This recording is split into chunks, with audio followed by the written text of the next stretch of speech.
like they're kind of seem like, well, we're going to try and kind of stay competitive. Like maybe have like a team that isn't absolute garbage on the ice, but then you end up with like the 9th overall picks and the 10th overall picks. So then you don't get those gems. But so I'm kind of hit or miss on what they're doing, if I like it or not, or, you know, if it's successful. All right, let's roll. Hey folks, we're welcome back to the show. Byron Bader, Flames Nation legend. You and Mike did a great pre-draft show a couple of weeks ago. Happy to have you back on the show. And hey, congratulations on 30,000 Twitter followers. Huge milestone. Eh? It is quite significant, especially like when I started, I think I had like 73 followers, like when I was with Flames Nation. And I think over half of those were my friends that I've known for 10 to 15 years that I begged to follow me. And then probably half of them like unfollowed me after they saw what I was tweeting about. But yeah, so it's been quite a whirlwind going from almost talking to nobody to now apparently 30,000 people. And I think most of them are actual people, not bots. Maybe there's some bots. I don't know. There's got to be some bots. Hey, that's a up and down ride for like 10 years watching the Flames draft. And just watching as a fan, it's an up and down ride. So a lot of good times, a lot of not so good times. Well, I guess, you know what, the last 10 years have been pretty good. So other than, you know, losing all the good players we draft, it's been pretty good. So yeah, and winning one playoff round or two, I guess. Yeah, yeah. I guess it's been. I guess it's been good-ish. We'll convince ourselves that it's been a fun ride. Hey, I mean, it's been fun and mediocre, but yeah. Hey, we're there. You know. It's great. Keep showing up. Keep showing up every year, man. Every year we keep showing up. So I know a lot of the consensus was last year the Flames absolutely nailed the draft out of the park. I think everybody, including yourself and us, we really liked what Conroy did at the draft last year. What was your overall takeaway from this year? I think the consensus is they did well again. Pretty good. Maybe some reaches on a few picks, but what did you take? What was your overall takeaway from the draft this year? Yeah, I mean, probably just that. Like, I think we did pretty well, like getting Rashnney where he was, you know, that was really good value, I thought. Yeah, a couple reaches in there, not quite as good as last year. Like last year, like looks like one of the, you know, all-time drafts in terms of like draft slot and what they ended up with. So not quite at that rate, but like still really, really good. You know, I think they had 8 picks. I think I liked or quite liked about 5 of them. And then the other 3 were like, ooh, those ones probably aren't going to make it.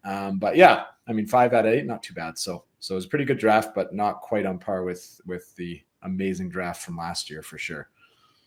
Which of the 3 are we talking here? Is it? I know it's probably the overagers, the guys later in the draft. Those 2 for sure. I'm looking at it right now. Like the one I think is the overager from Russia that like I like overagers a lot sometimes, but like it has to be the right type of overager. This one doesn't look like the right type of overager. So right now he's at a 7% NHLer probability. So not excellent there. And then Leander also doesn't look great. And then that Maceo Phillips that they kind of took in the 3rd round. The monster. Like that one really reminds me of like a Keegan Kanzig type pick where it's like great in the gym, not great on the ice type thing. So that one didn't love, especially like that early and like what was still there. I mean, I think Cameron Schmidt was still there at that point for another 15 picks. So yeah, those 3 for sure are the ones that jump off the page in a not good way. Yeah, following your Twitter coverage of it, you're just like, Cam Schmidt, somebody take him. Somebody take him. In Dallas, of course, you know. Yeah. Yes, Dallas, of course, does their thing every single time. Yeah. Stankoven, Cam Schmidt. So, yeah, I think we were all kind of like, he's right there. Take him. But it was weird, the size bias with the defensemen this year. Like it was nuts. Like they like starting around like I think 2019. Like the short guys were starting to get a little bit more respect and they're starting to get drafted a little earlier and stuff. And then like they gave that good 4 or 5 years, like not even enough time for these guys to make the NHL. And they're like, it's not working. Absolutely. We're going back to the soda machines. And this was the most, I think, 6'4" or 6'3" plus D-men that were drafted in a single draft, like ever. They're just going for giants up there. And then the short guys just getting absolutely disrespected left and right again. So we're back. Yep. We're back full circle. We had Nick Yakupov on, and he was tracking this. He said that there was 0 defensemen under 6 feet drafted this year. Yeah. Yeah. Like I think I had one, but somebody, as soon as I tweeted out there was none drafted, or there was one guy drafted that was below 6 feet, like somebody responded right away and they're like, oh, that guy's 6 feet now. So yeah, 0 D-men under 6 feet. Like, my goodness. Well, it's crazy because what did everybody, it's copycat league, right? But nobody saw what Lane Hudson was doing. It was a very odd phenomenon this year, I guess.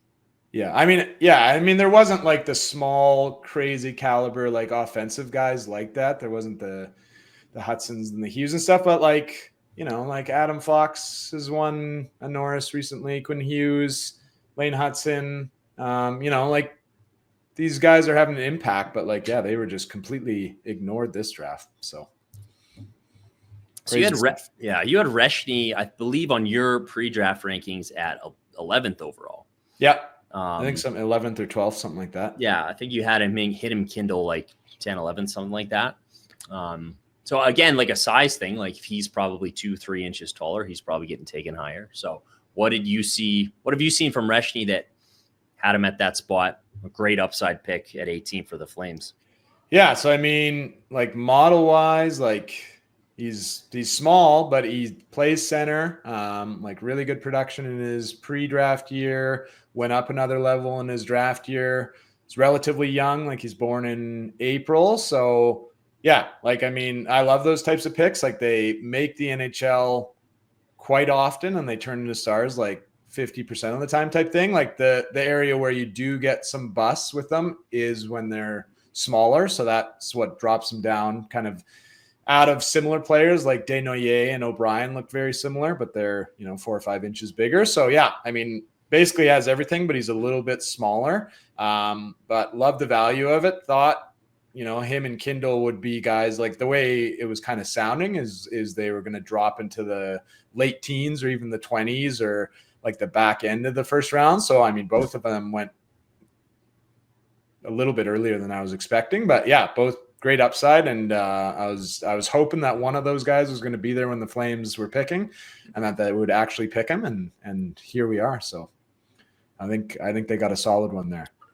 Following you online on Twitter during the draft, I know you were tweeting. Yeah, Rashnney was a good, solid value pick where we were picking. I think you were already saying it looks like the Flames are off to repeating what they did last year. They followed up with the Cullen Potter pick, and I saw you saying something along the lines of "It's fine, he's fine." So let's move to Potter. What's your model say about this guy?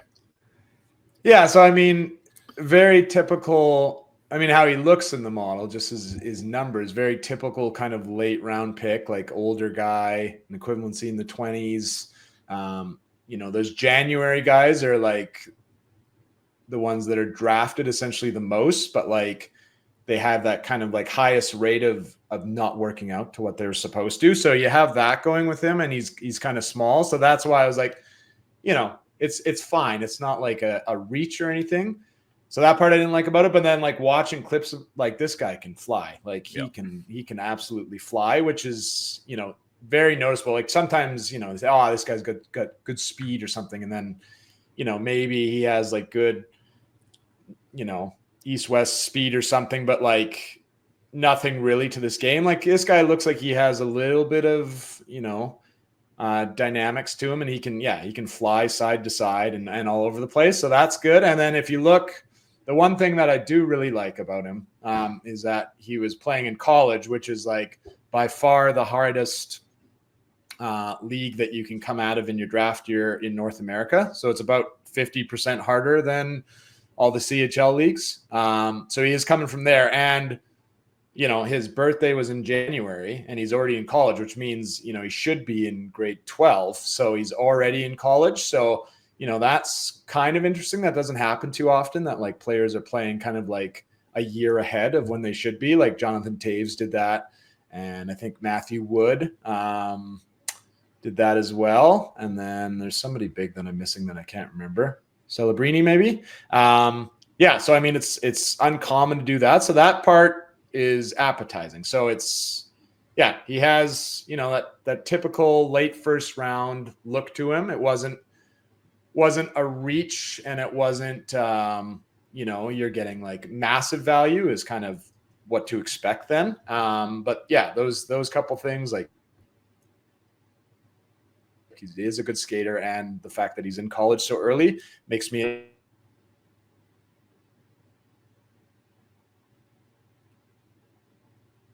a junior in college type thing. So yeah, I'm curious to see where he gets to over the next couple of years for sure. The college being the hardest league to come out of it, is that just because of the age range? Yeah, like I mean, yeah, typically in juniors you play till you're about 21, and then the studs leave and join the NHL or whatever when they're earlier, and then in college you can have guys playing there till 23, 24 type thing. Yeah, so it's mostly an age thing. And that's where when you're coming out of the USHL or you're coming out of the US development program, it all funnels into college and stuff. So it kind of, it's a step ahead of those junior leagues. Okay. Next pick up, they grabbed another centerman, which was a good trend. Theo Stocksalius, great name. I like the name Theo, and a little Christian Husalius reminder. I always like that. Super underrated Flame. Pretty good pick. I think you said it was pretty good value at 54 there. He's younger centerman, obviously, and he put up decent production, I thought. Anything specific you want to touch on with Stocksalius? Yeah, I mean, I think that was great value, like you said, like kind of a similar look to Potter, but like bigger, younger, but like a similar equivalency in his draft year. So, I mean, these guys make the NHL like 40, 50% of the time, which is, I mean, really good to get that type of thing in the second round, because by the second round, like basically like 30% of NHLers make the NHL. So if you're kind of drafting above that with the NHLer probability, then that's always really good. So yeah, I didn't mind that one at all. Thought that was great value there. There was a couple guys that were still maybe sitting there that profile a little bit better, could work out better. Like a guy like Cameron Schmidt was still there. So that's very, Williams Stromgren versus Logan Stankoven type thing. Like that's a very similar look. So hopefully that doesn't work out the same way, but it might. And then you had like Ivan Ryabkin, who was still there, who's, fell off a cliff from his pre-draft year to his draft year, but still like what he was looking like in his pre-draft year, he was trending towards like a guy in the top 5, and then he basically fell backwards. So those ones don't tend to work out great anyways, but like certainly there is a chance that if he like finds it and, starts cooking again with Carolina, then they could be sitting on something pretty nice there. But yeah, I thought the value was pretty good. There was a couple players that I maybe liked a little bit better, but I liked what he was in the model and what he was showing at that point halfway through the second round. Yeah, let's hope it's not Stromgren's looks like maybe he could be something. Let's hope it's not a Stromgren Stankoven situation. I always like going back and finding the guy in the draft who's like the Flames picked. With the next pick, there's like some all-star player that somebody picked. Oh yeah, the Wotherspoon Kucherovs of the world. That one's one of the worst. Like just putting the comps up with those two, like it's like, oh my god, like it's rough. Well, there was that. I think there was the Jankowski one, right? Yeah, Jankowski. There was like Vasilevsky picked between where the Topi Roni when they I think Lane Hudson went like 2 picks later. So that's always a fun exercise. It's a horrible exercise. Because it's never like we have that guy or we picked 2 it's after never the reverse. We got the guy. Yeah, no, it's always we just got. I mean, I guess Gaudreau. You look back at that one. There was probably some some absolute garbage picks right before him. So that one worked out pretty good. Good chuck. Dustin Wolf. Dustin Wolf. Yeah, Dustin Wolf, of course. The thing about Dustin Wolf would have some for sure. Yeah, the thing about Dustin Wolf is Brad Treliving, I would imagine, was upset that he didn't get who did Vancouver take again? Vancouver, was that in the Dustin Wolf year? No, Kachuk. Because they took Oli the Levy. Kachuk year. They took Ulevi, yeah. I got a feeling that Brad Treliving was itching for that D-man. He was upset that Ulevi was gone, and then he had to go with Kachuk. Yeah, I guess we'll take this guy. Oh, man, I guess we'll take him. Hopefully, wow, he could maybe be here for 10, 15 years. Oh, shit. Whoopsies. All right, yeah. I want to brief. We talked about it a little bit, the Maceo Phillips pick. I don't know, like, what goes into, like, is it just like, oh, he's big, we haven't drafted big, we need to, like, draft somebody big? Like, I'm always curious, like, why there's kind of that decision. Is it like a bargaining where it's like, oh, we took some small guys, so this scout gets this big guy that he really wanted? Like, what do you think goes into kind of a decision to do that? Yeah, I think it is for sure. Like, having, like, you know, just very briefly worked around it, but, like, they didn't allow me in to see what they were actually talking about, just, like, kind of getting the feedback from the people I was working with and stuff. You know, they say it's best player available, but, like, it's always we made this type of pick last year or just before this pick, so now we're going to go with, like, basically the complete opposite, even if it's not, you know, they're on their board, but, like, they're always sort of, like, moving stuff around. So yeah, then it's like an area pick, like, oh, like, league's getting bigger again, apparently. We better go for a big pick. And then, you know, they pick up on, you know, something that they really like about him. Like, I think with Phillips, like, he's a big hitter. And I think he's, like, you know, a gym rat, right? So, like, he's in really good shape, can mold him into something. But then, yeah, like, these guys don't tend to work out into too much. So you pick these picks like, oh, this guy's a big hitter and he's, you know, can play some real hard, solid defense. But then when you look at guys like this, like, they very rarely make the NHL. So, like, do you have one of the ones that's going to make the NHL? And it's almost always like a bottom six, like, replacement level guy. So, like, you're really rolling the dice that, like, you know, you have something here. And even if you get something, it's going to take so many years to get to that point. And, you know, the odds are it's probably, you know, not a guy who makes the NHL. So yeah, it's kind of interesting how they, like, come to these picks. Like, it's totally, like, reactionary. We made this type of pick. We got some smaller guys. Now we need to even it out and take an absolute unit on the back end to even out the score. Breaking news coming in from Bet365, where we're nail-biting overtime win as a barn burner. Every face-off, hat-trick, power play, shot on goal, penalty shot, and every suspenseful minute in between is amazing. Whatever the moment, it's never ordinary at Bet365, an official partner of the NHL. Download the Bet365 app and use the code NATION to get in on the game. Must be 19 or older. Please play responsibly. I know you track all these picks super closely. I'm just curious, are all the teams still doing this? Taking some of these monsters just because they feel like they have to? Yeah, I mean, I think teams are getting better with it. Like, they're getting more cognizant of the probabilities and, like, how likely guys are to make it. But, like, they're still taking them. Like, you know, like, they might trade back a couple picks so then they can get a few picks because the guy they really want is still going to be there. So then they'll take that pick and maybe it's a reasonable bet. Like, it's a good model value bet, but then they'll take that, you know, take that big guy afterwards as, like, sort of we'll also get this big, massive giant as well because we like what this guy's doing. So I think they're certainly getting better at it. And they're taking these guys, you know, taking the low probability bets later on rather than, like, a late first rounder and stuff like we saw, like, in the 90s and the early 2000s and stuff. But it's still there. They just kind of do it at a different time, I guess. Is there something to be said with maybe these teams see what Florida does, the show me league, and they just feel like, okay, this is how they've had success. We got to start drafting big again.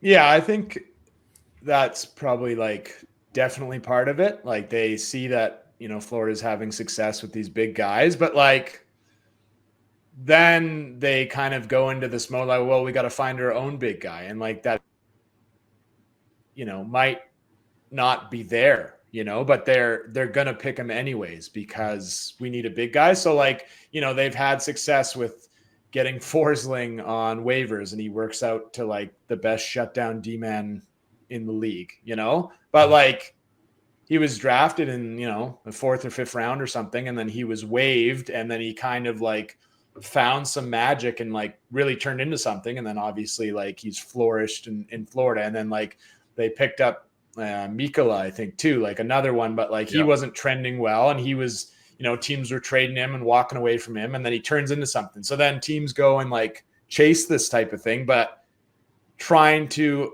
get that at the draft, like it's not easy because a lot of the time these guys like are late bloomers. They take forever to develop. And, just like Forsling, like the team walks away from them who drafted them before they really reach their potential. So it's like, why draft these types of guys? Like, why not just draft the best player available, have like an absolute like stocked prospect pool, and then use those guys to trade for players that are already showing that they're going to be, those defensive big outliers. Like they're already trending that way. They're already in the NHL. So that's what I would probably do. But yeah, there is this sort of trend that they want to chase it. But, are they able to accurately, scout these players or get micro data or whatever that's actually going to show like, like this big 6'6" guy that, looks terrible in a model like mine, he's going to break through and he's going to be, a defensive genius that's going to be a pillar for like an NHL Stanley Cup team, right? Like it's basically like impossible to get to that. So I would go the other way and draft best player available and then trade those players out for those pieces you need type thing. Yeah, totally agree. You could use some of those pieces right now if you're looking to get better on the trade market. So I know it's been a talk of kind of like a lot. It always is in the off season. The Flames had 2 really good drafts in a row. I'm just curious from your perspective, because I know you follow the team just as closely as all the hardcore fans. How are you feeling about kind of the overall direction of the team right now? What Conroy's been doing? I know everybody's kind of up in arms a little bit right now because there's some stuff going on with Anderson and whatnot, and the team isn't totally committing to a full scorched earth rebuild. How are you feeling? How are you seeing things from where you sit? Where does this project? How do you see this going over the next few years? Yeah, I mean, I think I've liked a lot of what they've done. Like, like the drafts have been good, like wherever their spot is, like they're not reaching out a lot. They're taking great value based on what's there. They've added 2 like studs in Rashnney and Perek to hopefully build out that kind of star potential that every, playoff team and every contender needs. So I like that. Like I think they're kind of realizing like, it's a lottery. It's complete luck to get into that like first overall pick. Like, are you going to get there? We've never had a pick below 4th overall in our existence. And we picked there one time, and then we've picked 6th a couple times, but like, we've never been in there. So, and I think you're seeing some of these teams that like burn it right down to the ground and then try to build the house back up. And then they're stuck there for like a decade. Like you got Buffalo that's been there for 14 years now. Like San Jose has been out of the playoffs since when? 2018 or something. Like, and they're like not even close. Like they have an amazing prospect pool. They've got some really good pieces coming up, but they're awful. They're going to be drafting high again next year. So like now you're at, 7-8 years on that and you're not even close. Anaheim's starting to come out of it, but like still a ways away from being like a playoff team. Same with Chicago. Like all these teams have taken forever. So I don't know, like maybe they're, that is like really luck to get into that. So if you're into it, great. But like they're kind of seem like, well, we're going to try and kind of stay competitive. Like maybe have like a team that isn't absolute garbage on the ice. But then you end up with like the 9th overall picks and the 10th overall picks. So then you don't get those gems. But so I'm kind of hit or miss on what they're doing, if I like it or not, or, if it's successful. I mean, yeah, it's tough to say. I feel like I like a lot of what Conroy and his team is doing and how they're going about it. But it's really tricky because if you decide to go that scorched earth and we're going to trade like any veteran player who has any sort of value, then you end up in this like realm where you're just horrendous for like years and years and years. Like, you know, what Montreal has been able to do, like basically since they made the finals in that COVID year, and what was that, 2021? Like that's basically been, and they've missed some stuff too. Like, you know, they've probably made some picks that they maybe regret, but like what they've been able to do and how they're like, you know, building it up now, they have the assets and now they're starting to trade it out. Like it's basically going like almost perfect for Montreal if we can do something like that. But yeah, it's tricky because it is luck. If you know, like how many spots did the Islanders jump up to get Schaefer? Like 10 spots. So I'm kind of the mind that like you shouldn't burn it down. Like, you know, like we have Wolf now, he's probably going to keep them out of a bottom 5 spot like on his own. So you might as well roll with the, you know, the cards that you have and see what you can do with it, because yeah, getting like a top 1 or a top 2 pick and then that pick working out to that magical, you know, point per game superstar type thing, like it's all the cards have to fall right. So it's a tricky one. You think we're due for some cards to fall right here, though, eh? Don't you? Don't you think we're due for a little bit of Islanders jumping? It'd be nice to win a draft lottery here. Just like one. Yeah, just a couple, you know, a couple nice Uno cards. Did we just get one Gavin McKenna Uno card and then we're good? Like that's like just add him in there and then they just get great after that. I think they should do the opposite. I mean, the Oilers, they drafted how many first overalls? They had to change the lottery rules. I think they should change the lottery rules based on if you never draft top 3 in 30 years, you get one automatically. Flames rule. Calgary Flames rule. I like it. You were doing some prospect ranking per teams. You said a couple neat things here about the Flames. The Flames system has 7 pieces in the system with star potential of 10% or more, which is good for 4th most in the league. The Flames 2024 draft, considering where their positions were, you're looking at that as one of maybe the best drafts ever. They do well again this year based on where their positions are. If they can continue to do this with a bit of luck, do you see this forming into a potential cup contending team in 3-4 years? 3 or 4 years.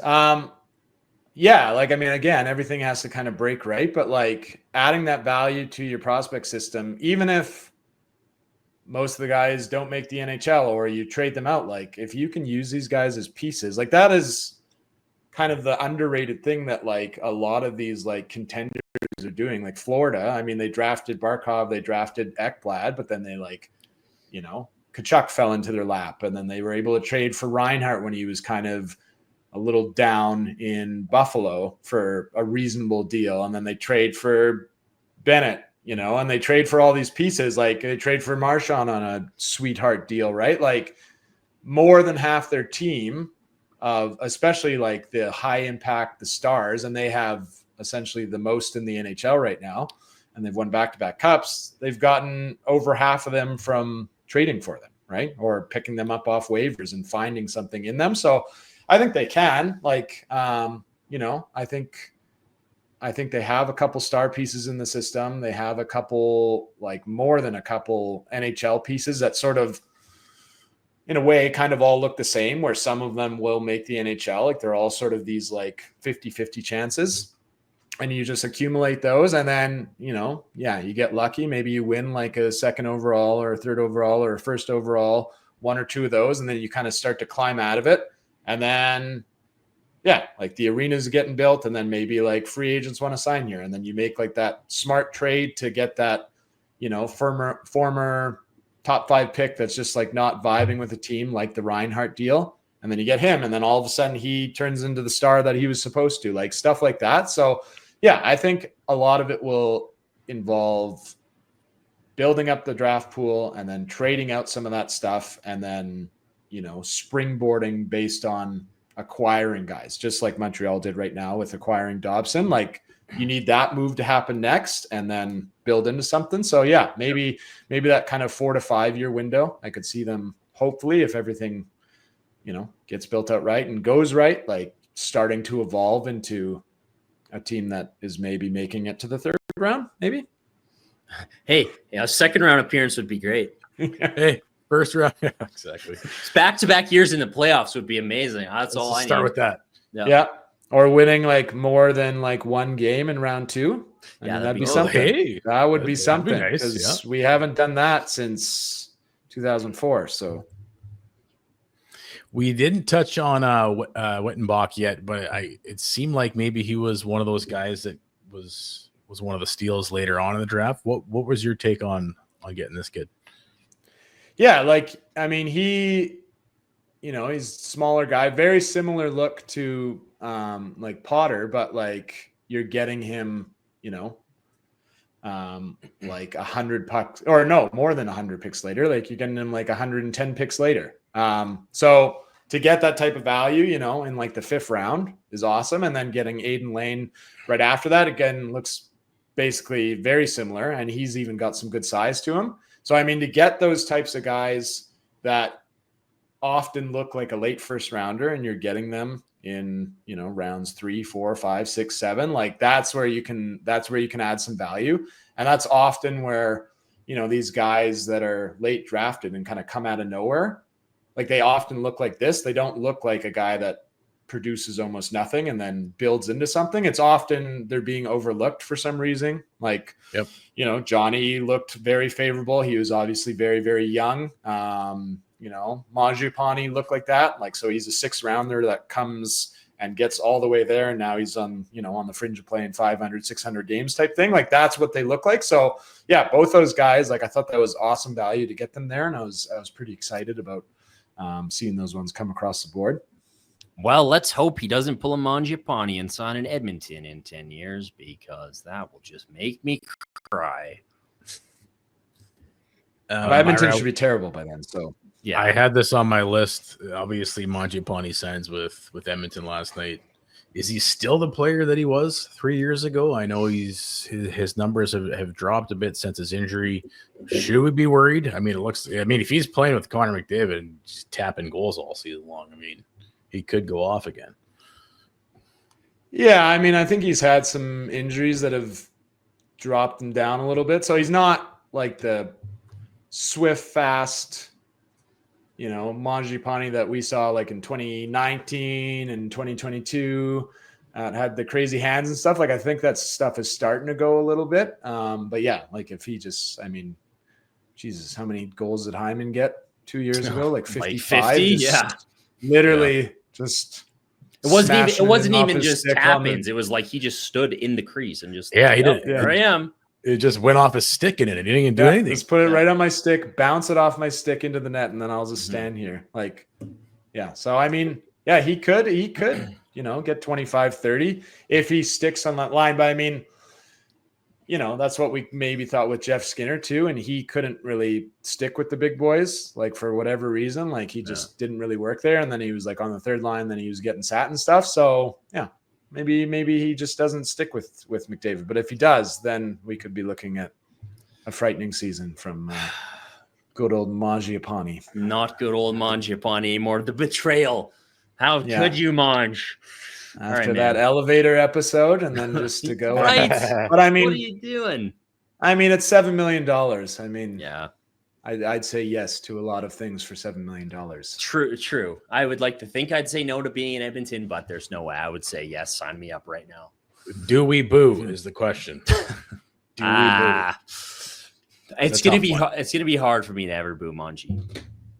All right, man. Well, we really appreciate your insights as always. I had one more thing here. 2-year deal, 4.5 mil AAV. Morgan Frost just signed. Whoa. So a little bridge contract action for Connie.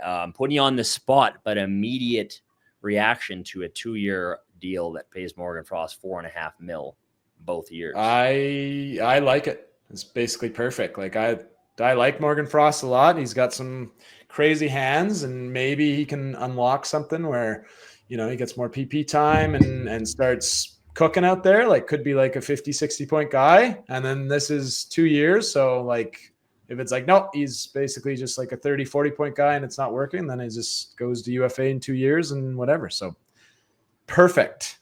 Nice work. Lovely. Good job, Connie. All right, buddy. Well, I really appreciate it. Thanks a lot. Insights are great as always. Thanks, No problem. Byron. Appreciate it. Thanks for having me. Hopefully Enjoy the rest of your summer. I will. I'm just going to be cooking out there. Just hate the heat. Just going to be waiting for fall. Hey, buddies. Thanks for watching. We appreciate it. Also, if you could throw in a like and subscribe, it does help us out with what it is we are doing. And check out more at flamesnation.ca.